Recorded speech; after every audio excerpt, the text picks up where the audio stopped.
मैं नरेंद्र दामोदर दास मोदी ईश्वर की शपथ लेता हूं कि साल 1984 ये वो समय था जब बीजेपी के पास मात्र 2 सीटें थीं। इसके अपोजिट कांग्रेस 426 सीटों के साथ टॉप पर बनी हुई थी। तब बीजेपी के पास ना तो कोई रिप्रेजेंटेटर था, ना ही वो ये जानते थे किस्मत यूँ पलटेगी कि भारत के सभी से ऊपर टॉप की पार्टी बीजेपी होगी और कांग्रेस अपने अस्तित्व के लिए भी संघर्ष कर रही होगी।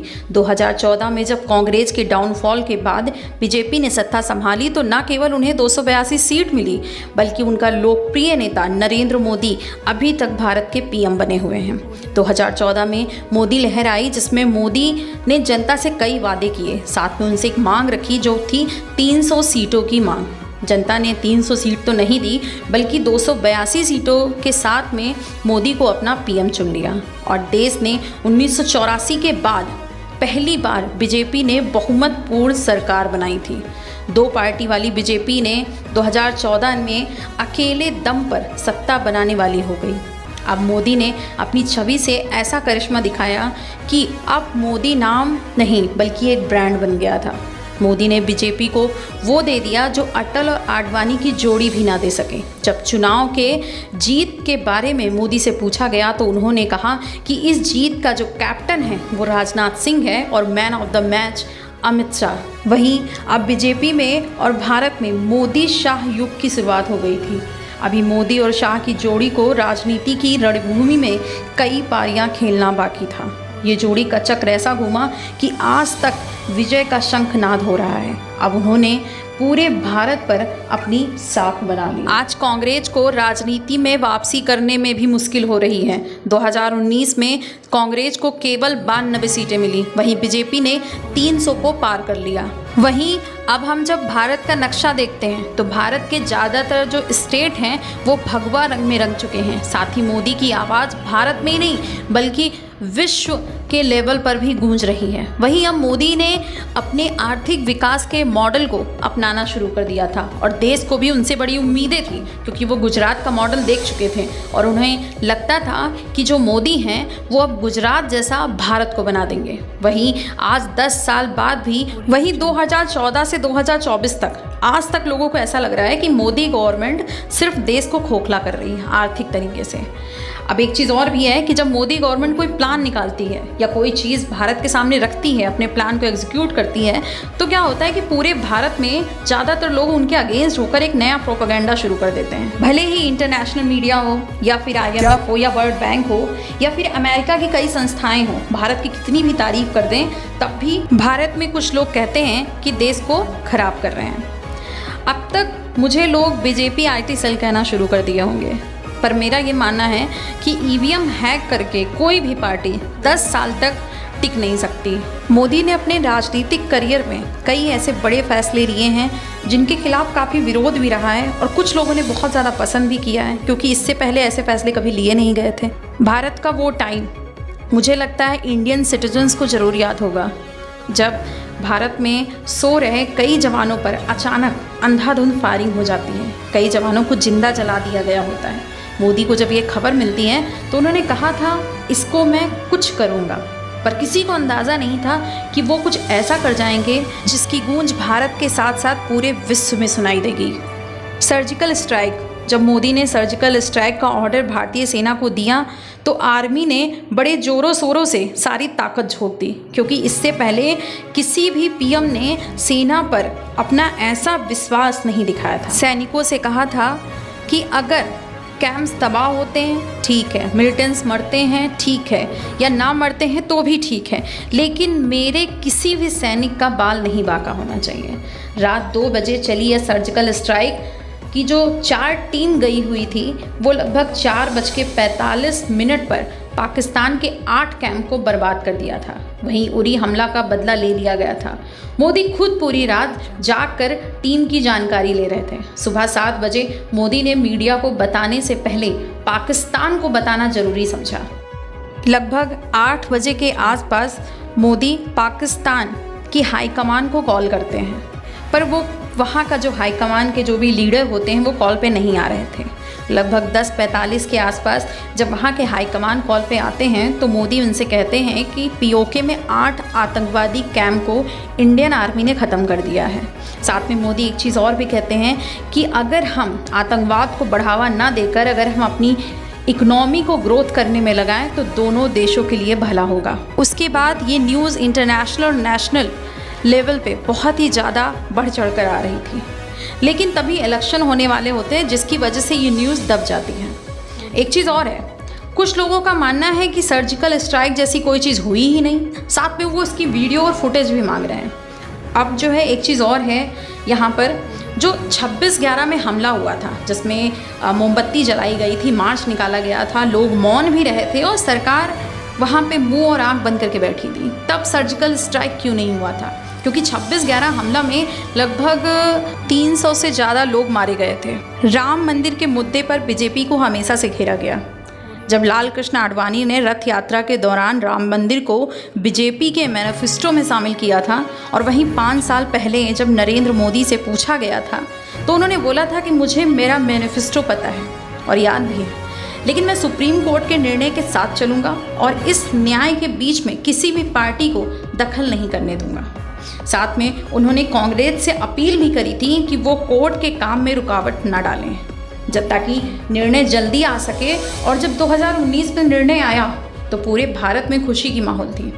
वहीं 2024 में मंदिर का जब उद्घाटन होना था, पूरा देश एक अलग ही लेवल पे खुश था और साथ ही कुछ पार्टियों ने और कुछ लोगों ने राम मंदिर के उद्घाटन को बायकॉट कर दिया। अब मोदी अयोध्या को पर्यटक शहर के रूप में विकसित करना चाह रहे हैं। साथ ही अयोध्या को एक नई दिशा देने की तरफ भी मोदी गवर्नमेंट आगे बढ़ चुकी है। भारत में एक ऐसा समय आया था जब इंडिया के ज़्यादातर लोग नरेंद्र मोदी के अगेंस्ट हो गए थे। कारण था डीमोनेटाइजेशन। भारत में नोटबंदी लगा दी गई थी जिससे इंडिया में आम जनता बहुत ज़्यादा परेशान थे। वहीं पे 3 लाख कंपनी पर ताला लग गया था, पर किसी कंपनी ने कोई केस तक नहीं किया क्योंकि वो सारी कंपनी बाद में पता चला कि गैरकानूनी थी। नोटबंदी आम नागरिकों के लिए काफ़ी प्रॉब्लम कर रही थी उस टाइम, पर इंटरनल सिक्योरिटी और इकोनॉमिक स्टेबिलिटी काफ़ी स्ट्रांग होने वाली थी और ऐसा हुआ भी। कई आतंकवादी घटनाओं को रोक दिया गया क्योंकि आतंकवादियों पर होने वाली फंडिंग को कुछ हद तक जरूर कंट्रोल किया गया था। वहीं मोदी राष्ट्रीय स्तर के साथ अंतर्राष्ट्रीय स्तर पर भी काफ़ी लोकप्रिय हैं। कुछ समय पहले ऐसा था कि जब कोई भारत का राष्ट्रीय नेता या फिर कोई उच्च पदाधिकारी विदेशी दौरे पे जाता था तो पता ही नहीं चलता था वो कब जाता है और कब आता है। वहीं 2014 में जब नरेंद्र मोदी ने अपना पदभार ग्रहण किया तो उन्होंने बैक टू बैक कई देशों की यात्रा की। अपोजिशन पार्टी ने जनता ने भी कई ऐसे सवाल मोदी पर उठाए। ये भी कहा कि इंटरनेशनल ट्रिप से मोदी को फुर्सत नहीं कि वो भारत की ग्रोथ को देख सकें। लेकिन इन सब को जवाब मोदी ने तब दिया और अपनी अंतर्राष्ट्रीय छवि भी दिखाई जब रूस यूक्रेन का वॉर हुआ। कई स्टूडेंट यूक्रेन के वॉर में फंसे हुए थे और वॉर उधर बहुत ही भयानक रूप ले चुका था। इंडियन फ्लैग यूज करके कई स्टूडेंट इंडिया भी आए और उस जगह से निकले भी। लेकिन तभी नरेंद्र मोदी ने ऑपरेशन गंगा लॉन्च कर दिया जिसमें 17,000 स्टूडेंट को उस जगह से यानी यूक्रेन के वॉर से बचाया गया। साथ में भारत के साथ साथ नेपाल के कई स्टूडेंट और वहीं पाकिस्तान की आसिफा को भी यूक्रेन वॉर से बाहर निकाला गया। ये मोदी की वो इंटरनेशनल रिलेशन की छवि थी जिसे अब पूरा भारत मान चुका था। वहीं ऑपोजिशन पार्टी अब इन सबको देखकर दंग भी रह गई थी। वहीं जब मोदी से पूछा गया कि उन्होंने ऐसे कैसे कर दिया कि रूस और यूक्रेन के वॉर से भारतीय लोगों को निकाल लिया क्योंकि कई ऐसी कंट्रीज थी जो अपने लोगों को नहीं निकाल पा रही थी, तब मोदी ने जवाब दिया था उस इंटरव्यू में कि 140 करोड़ देशवासियों का वो बिलीव था जिसकी वजह से ऑपरेशन गंगा कामयाब हुआ। अमेरिका के दौरे पर जब मोदी थे, जिस कार्यक्रम का नाम था हाउडी मोदी, जिस कार्यक्रम के बाद विश्व में एक चीज़ तो साफ हो गई कि अमेरिका और भारत की जो दोस्ती है वो बहुत ही पावरफुल है। वहीं मोदी विश्व के पहले ऐसे नेता थे जिन्होंने रूस और यूक्रेन वॉर के बाद दोनों कंट्री में सफ़र किया, क्योंकि ऐसा हिसाब चल रहा था कि जो लोग रूस जा रहे थे, जिस कंट्री का कोई राजनेता रूस जाता था वो यूक्रेन नहीं जाता था और जो यूक्रेन जाते थे वो रूस नहीं जाते थे। पर नरेंद्र मोदी ने इसके अगेंस्ट करके ये पूरे भारत को दिखा दिया कि वो किसी भी देश के पक्ष में नहीं है। Prime Minister Modi is the boss. I don't need to tell anyone here. He is the most popular world leader for a reason. I am a fan of Modi, so. His vision for digital India, was ahead of its time. देश की जनता का, कई लोगों का कहना है कि Modi government ने इकोनॉमी को काफ़ी बूस्ट किया है, बूस्टर इरा रहा है। तो आज हम प्रूफ के साथ देखते हैं कि मोदी गवर्नमेंट की जो स्कीम्स रही उनका क्या योगदान रहा है। सबसे पहले जनधन योजना, ये योजना इतनी ज़्यादा पॉपुलर तो नहीं रही, पर ग्राउंड लेवल पर इसका जो काम था वो काफ़ी इन्फ्लुएंस करने वाला था। अब तक जनधन योजना में लगभग 50 करोड़ अकाउंट खोले जा चुके हैं, जिनमें से 56% अकाउंट सिर्फ विमेंस के हैं और 67% अकाउंट ग्रामीण इलाकों में खोले गए हैं, जिनमें ग्राम प्रधानों का काफ़ी बड़ा रोल रहा है।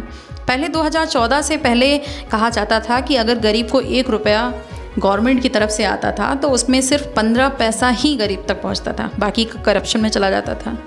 वहीं भारत में सोशल करेंसी ट्रांसफ़र तेज़ी से बढ़ा है, जिससे ज़रूरतमंद को पैसा मिल रहा है। वहीं कोविड के टाइम में भी गवर्नमेंट ने जनधन योजना के जरिए लोगों के अकाउंट में 34 करोड़ का ट्रांसफ़र किया था। इंटरनेशनल मॉनेटरी फंड ने इस चीज़ का जिक्र भी किया है इंटरनेशनल लेवल पर, साथ ही इसकी जम के तारीफ भी करी। भारत की ease of doing business ranking 2014 में 134 थी और 2024 में 63। वहीं ग्लोबल कॉम्पिटिटिव इंडेक्स 2014 में 72 और 2024 में 40। ग्लोबल इन्वेंशन इंडेक्स 2014 में 76, 2024 में 40 और लॉजिस्टिक परफॉर्मेंस इंडेक्स 2014 54, 2024 38। तो ये भारत की कुछ इंडेक्स रैंकिंग रही हैं जो वर्ल्ड लेवल पे रही हैं। वहीं लगभग 10 सालों में जो भारत का फॉरेन डायरेक्ट इन्वेस्टमेंट है उसमें भी काफ़ी इंक्रीज़ देखा गया है। मोबाइल फ़ोन का प्रोडक्शन जो है वो काफ़ी तेज़ी से बढ़ा है और यूज़ करने की संख्या भी भारत में बढ़ गई है। मोदी गवर्नमेंट का जो नेक्स्ट टारगेट था वो था स्वच्छ भारत मिशन, और मोदी इसको काफ़ी पहले भी लॉन्च करना चाहते थे। वहीं पर इस जो मिशन था इसके तहत 11 करोड़ टॉयलेट्स बनाए गए थे और साथ में लगभग 2019 के आसपास ओपन डेफिकेशन फ्री कंट्री घोषित कर दिया जाता है। बिल गेट्स ने स्वच्छ भारत मिशन की काफ़ी तारीफ भी करी थी। उसके बाद मिशन आता है बेटी बचाओ बेटी पढ़ाओ, वो भी काफ़ी सक्सेस रहा ग्राउंड लेवल पर। मोदी ने 3 तलाक को भी रिजॉल्व कर दिया और उसे भी ख़त्म कर दिया। वहीं महिलाओं पर जो सीटें थी असेंबली में, उन पर भी 1/3 सीटों को महिलाओं के लिए रिजर्व कर दिया गया। अब मोदी गवर्नमेंट का जो नेक्स्ट प्लान था वो था इंडिया को डिजिटलाइजेशन की तरफ लेकर जाना। जब 2015 में डिजिटल इंडिया लॉन्च हुआ तो भारत में इंटरनेट यूजर की संख्या बढ़ना स्टार्ट हो गई। 2014 में जहां सिर्फ 30% थे, वहीं 2024 में दुनिया में सेकंड नंबर पर इंटरनेट यूज़र भारत में हैं। अब इंडिया ई कॉमर्स मार्केट में अपने कदम रखने के लिए और ग्रो करने के लिए तैयार थी। जब 2014 में ई कॉमर्स मात्र $1.4 बिलियन का था, वहीं आज $112 बिलियन पहुंच चुका है। वहीं डिजिटल पेमेंट को इंडिया में टॉप पर लाने में मोदी गवर्नमेंट ने बहुत बड़ी भूमिका निभाई। मोदी ने जब स्टार्टअप को लॉन्च किया था तो मोदी को भी नहीं पता था कि ये इतना ग्रो करेंगे कि शहर से गांव तक छोटे बड़े स्टार्टअप हर जगह लॉन्च हो जाएंगे। 1.26 लाख से स्टार्टअप से आज 110 यूनिकॉर्न कंपनीज़ हैं भारत में। यूनिकॉर्न कंपनीज़ उन्हें बोलते हैं जिनका टर्नओवर $1 बिलियन से ज़्यादा होता है। यूपीआई, जब मोदी ने यूपीआई लॉन्च किया था तो पार्लियामेंट में उनका खूब मजाक उड़ाया गया था। आप अभी ये वीडियो भी सुन सकते हैं। Buy potatoes and tomatoes and pay 7 rupees 50 paisa by a credit card. What will the poor lady do? Does she have a POS machine there? Is it connected to a electricity source? Is there Wi-Fi there? Is the internet working there? What kind of a false picture that you are present?